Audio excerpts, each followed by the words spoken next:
চম্পা তোর হাতে এটা কি? এটা জাদুর পেন্সিল। আমি বিশ্বাস করি না এটা জাদুর পেন্সিল। চম্পা তুই দেখা দে জাদুর, এটা জাদুর পেন্সিল। স্বপন ঠিক কথাই বলছে চম্পা। আরে হ্যাঁ, বিশ্বাস করাতে কি আসে যায়? দেখা তো দেখি জাদুর পেন্সিল। তুই বিশ্বাস করছ না এটা জাদুর পেন্সিল? এটা দিয়ে সব করা যা। হ্যাঁ, এটা সব করা যা। তাহলে তুই ছেলে আমার অপমান করতেছ। তাহলে চম্পা তুই আমার বডিম্যান বানায় দে, তাহলে বুঝবো এটা জাদুর পেন্সিল। তাহলে তুই সামনে তোর বডিম্যান বানাই। কোন রকম যদি বডিম্যান হয়ে যেতে পারি তোদেরকে আজকে আমি মাইরই যাবো। চম্পা কাছে আইসি, এবার বডিম্যান বানা আমারে। এই জাদুর পেন্সিল তুমি রাজুরে মেয়ে বানায় দাও। তুই আমার মেয়ে বানাইছস কেন?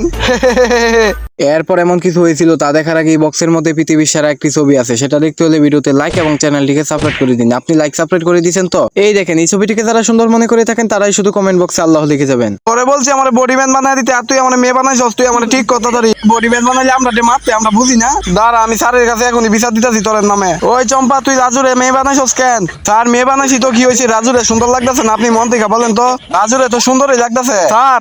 চম্পা তুমি রাজুরে ঠিক করে দাও তাড়াতাড়ি, আজ কিন্তু অনেক মারমু তোমারে। জাদুর পেন্সিল স্যারকে একবারে সেমরি ম্যাডামের মতো বানায় দাও। তোরা আমারও মেয়ে বানায় দিছ। স্যার আপনার অনেক সুন্দর লাগতেছে। চুপ থাক।